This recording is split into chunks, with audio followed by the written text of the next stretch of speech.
Selamat pagi anak-anakku yang saya cintai dan saya banggakan. Kita mulai lagi dengan pelajaran akuntansi. Sebelum kita belajar, kita berdoa dulu menurut agama dan kepercayaan masing-masing.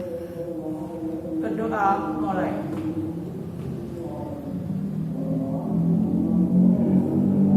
Berdoa selesai. Baik, Ibu lanjutkan pelajaran yang kemarin ya, kita sampai dengan transaksi perusahaan dagang. Sampai yang kelima, pengembalian barang dagang. Pengembalian itu retur. Kalau pengembalian barang dagang yang sudah dibeli disebut retur pembelian. Kalau barang dagang yang sudah dijual dikembalikan namanya retur penjualan. Jadi pengembalian barang dagang. Contohnya, ya, tanggal 7 April 2019 menerima kembali barang dagang yang dijual secara kredit 300.000. Jadi kalian menjual barang dagang secara kredit dan dikembalikan. Tadi barang yang dikembalikan itu retur. Kalau kamu menjual namanya retur penjualan. Lihat papan tulis. Retur penjualan dan PH. PH ini pengurangan harga. Jadi kalau kamu menjual dikembalikan maka harganya harus kamu kurangi. Karena ini secara kredit dia belum bayar, ya, belum bayar, maka kamu punya tagihan. Tagihan dalam akuntansi saat akun piutang dagang. Nah, barangnya dikembalikan yang sudah dijual, berarti piutang berkurang. Piutang dagang berkurang dicatat di sebelah kredit. Maka jurnalnya retur penjualan dan PH pengurangan harga debit, piutang dagang kredit. Ya. Baik, sederhana memahaminya. Kemudian tanggal 9 April mengembalikan barang yang dibeli secara kredit pada PT Maju Bersama 200.000. Jadi kamu membeli barang karena tidak cocok atau salah kamu kembalikan. Kamu membelinya secara kredit, berarti kamu punya utang. Nah, utangmu berkurang kamu kembalikan, utang berkurang dicatat di sebelah mana? Debit, betul. Jadi, utang dagang debit, retur pembelian dan PH kredit. Ya, 200.000. Jadi, perbedaannya kalau penjualan barang secara kredit kalian punya tagihan piutang berkurang dicatat di sebelah kredit, ya, untuk penjualannya sebelah debit. Sebaliknya kalau kamu membeli, kamu kembalikan, membelinya secara kredit, kamu punya utang, karena kamu kembalikan, utang berkurang dicatat di sebelah debit. Utang dagang debit, retur pembelian dan PH kredit 200.000.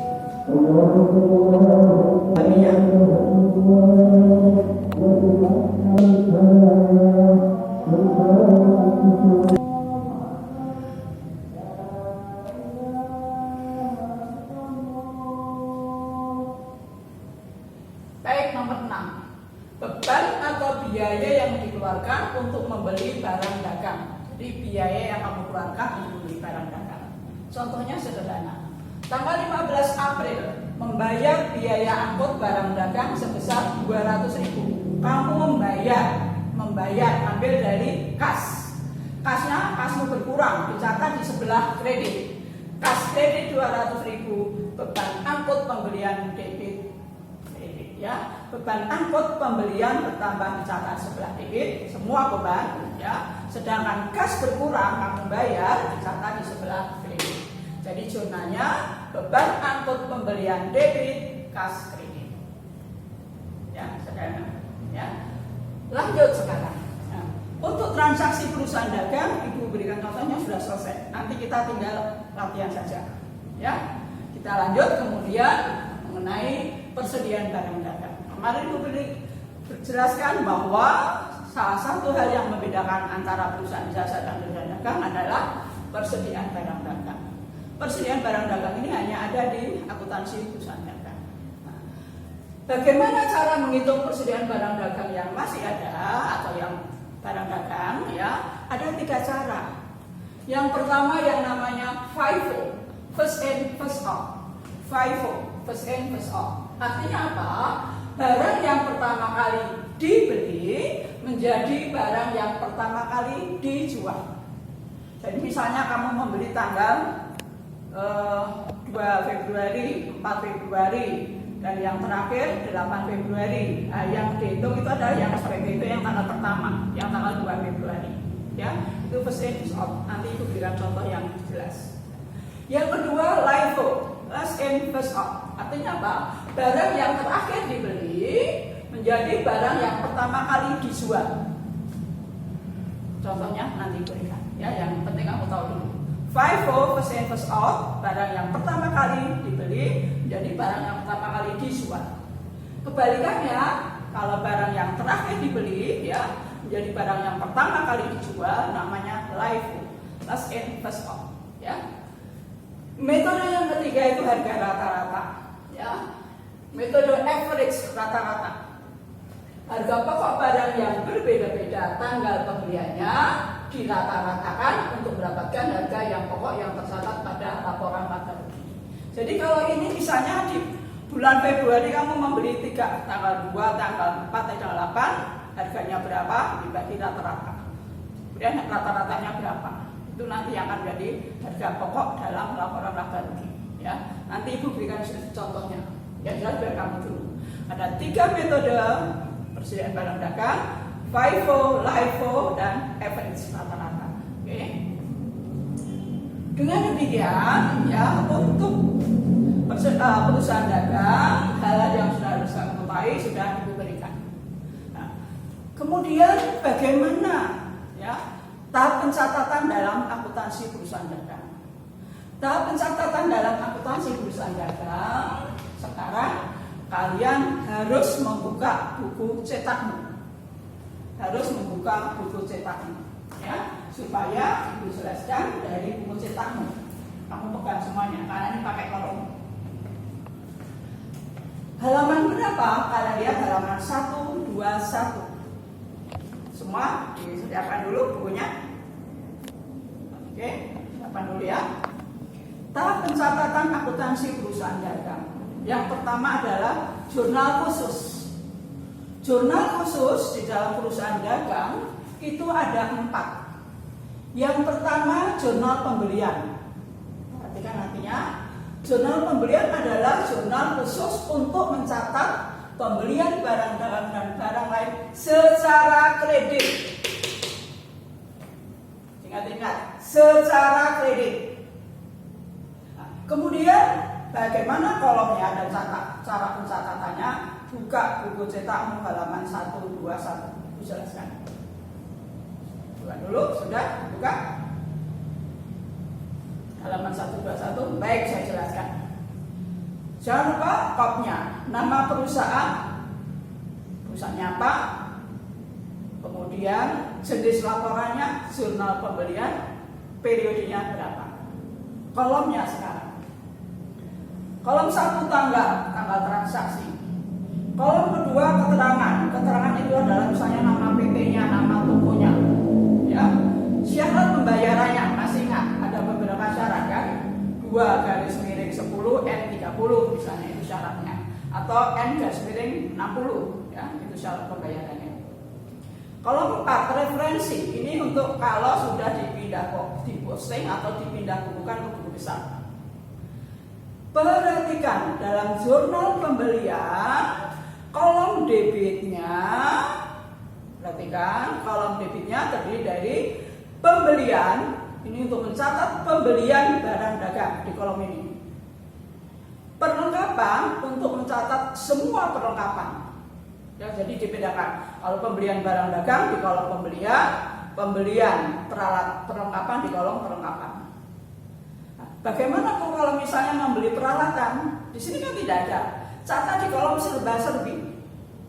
Dengan kata lain, kolom serba-serbi itu untuk mencatat pembelian selain barang dagang dan perlengkapan. Dicatat di kolom serba-serbi.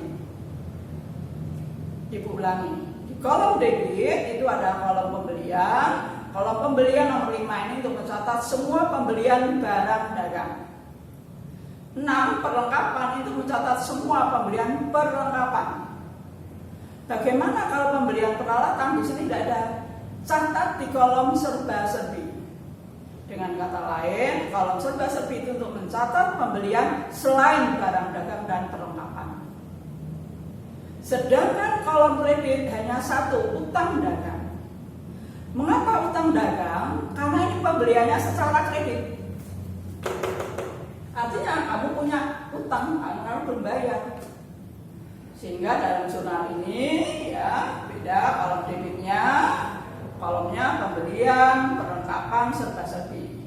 Pembelian untuk mencatat pembelian barang dagang, perlengkapan untuk mencatat perlengkapan, selain barang dagang dan perlengkapan dicatat di kolom serba-serbi. Lalu utang dagang sebelah kredit. Mengapa utang dagang sebelah kredit? Utangmu bertambah, sudah Ibu jelaskan bahwa utang bertambah dicatat sebelah kredit. Jelas kolomnya? Ya. Perhatikan, jadi dia buku cetakmu, ya, penjelasannya sudah diberikan. Yang kedua, jurnal khusus adalah jurnal penjualan. Jurnal penjualan itu kebalikan aja jurnal pembelian, yaitu jurnal khusus untuk mencatat transaksi penjualan barang dagang secara kredit. Jadi belum dibayar, kalian belum menerima uang. Kolom jurnal penjualan berbeda dengan kolom jurnal pembelian. Halaman 122. Ya, lihat kolomnya. Kopnya jangan lupa nama perusahaan, jurnal penjualan, periodenya. Kemudian kolomnya dan tanggal sama tadi tanggal transaksi, nomor faktur. Misalnya nomor 125, 122 dan seterusnya. Nomor fakturnya berapa? Nanti ada pasti itu di notanya, ya. Keterangan sama untuk mencatat nama debiturnya. Debitur itu yang kembali ke kalian, ya. Nama perusahaan kepada siapa, ya, kalian menjual. Jadi kolom keterangan diisi nama perusahaan kepada siapa kita menjual. Misalnya pada PT Maju, tulis PT Maju. Referensi sama tadi, dicatat jika sudah diposting, dipindah bukukan ke buku besar. Syarat pembayaran sudah diberikan contoh, misalnya 2/10 N30 atau N/30 atau EOM, pembayaran pada bulan akhir. Kolom terakhir, perhatikan, piutang dagang di debit, penjualan kredit. Artinya, misalnya 10 juta, isinya 10 juta di sini, artinya piutang dagang dicatat di sebelah debit 10 juta, penjualan di sebelah kredit 10 juta. Jelas? Ibu ulangi kolom yang nomor 6. Ini piutang dagang debit, penjualan kredit. Artinya, kalau ya harga nominalnya 10 juta, berarti itu adalah catatnya untuk piutang dagang sebelah debit, penjualan sebelah kredit. Karena ini penjualan secara kredit, maka penjualan bertambah atau piutang dagang bertambah dicatat sebelah debit, penjualan bertambah dicatat sebelah kredit. Jelas? Jelas? Ya, ini kolom untuk jurnal penjualan, sales journal, ya. Yang ketiga, jurnal penerimaan kas, yaitu jurnal khusus untuk mencatat semua transaksi penerimaan uang tunai dan atau setara dengan tunai. Setara dengan tunai itu misalnya apa? Yaitu cek. Jadi kalau kamu membayar dengan cek atau menerima uang cek, itu berarti artinya dianggap tunai, ya. Jadi sekali lagi, kalau jurnal penerimaan kas ini tunai, jadi kamu menjual tapi tunai, uangnya kalian terima, ya. Bisa uang tunai, bisa cek, ya, atau setara dengan tunai. Oke, penjelasannya. Kolomnya, kopnya sama nama perusahaan, jurnal penerimaan kas. Perhatikan tanggal transaksi, keterangan nama perusahaan atau nama PT, referensi jika sudah diposting ke buku besar, dipindah ke buku besar. Debitnya, perhatikan, debitnya ini kas. Mengapa kas? Karena kamu menerima uang. kasmu bertambah, dicatat sebelah debit. Lalu kolom debit ada 2 akun, kas dan potongan penjualan. Potongan penjualan karena kamu memberikan potongan penjualan bertambah, dicatat di sebelah debit. Jadi untuk jurnal penerimaan kas ini adalah transaksi tunai, penjualan tunai, kamu menerima uangnya, ya. Dan kalau kalian memberikan potongan, dicatat di potongan penjualan. Kasnya tentu sebelah debit. Mengapa? Karena kamu menerima uang.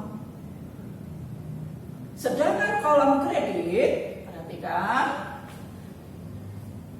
kolom kredit itu kolomnya adalah piutang dagang.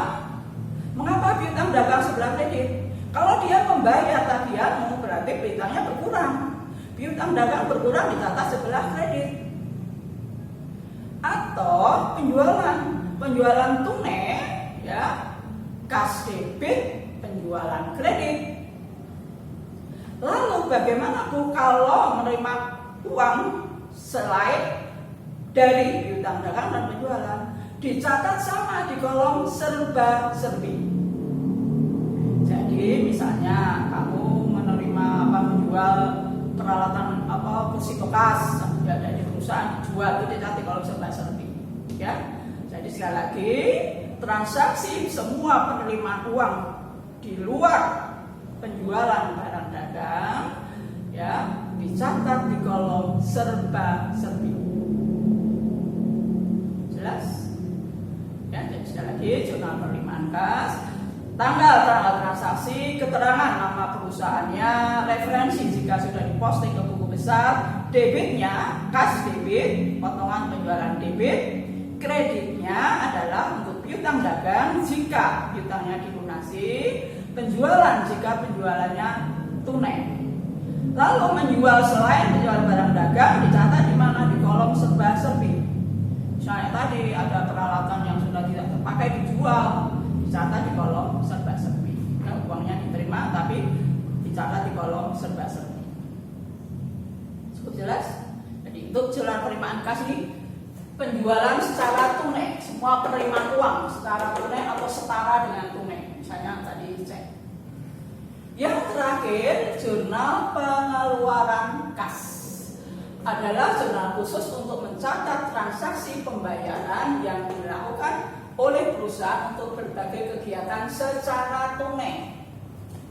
Secara tunai, ya. Kolomnya halaman 124, perhatikan. Nama perusahaan, jurnal pengeluaran kas, periode, kolomnya perhatikan.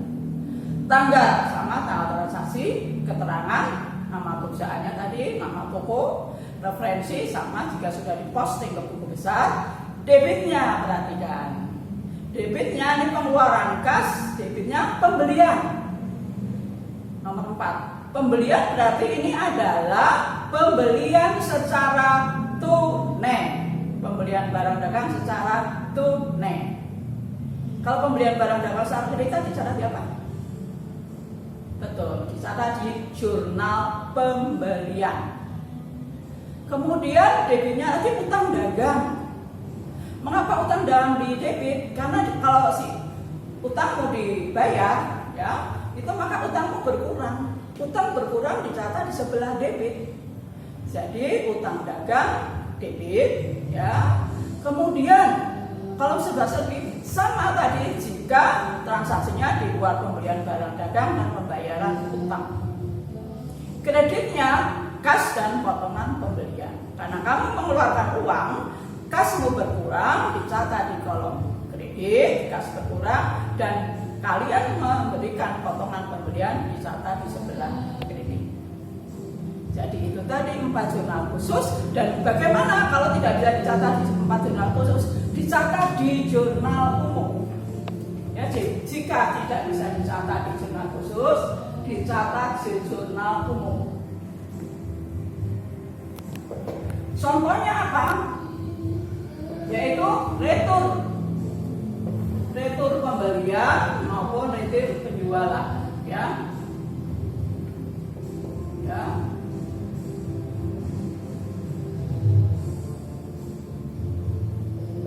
Jadi kalau tidak bisa dibuka ke 4 jurnal ini, dicatat di jurnal umum. Jelas? Jadi retur penjualan, retur pembelian dan sebagainya itu bukan dicatat di jurnal khusus, tapi di jurnal umum. Ya, jadi hari ini Ibu sudah berikan penjelasan sampai cuma jurnal khusus. Untuk contohnya, ya, nanti kalian lihat buku cetakmu. Ada soalnya halaman berapa tadi?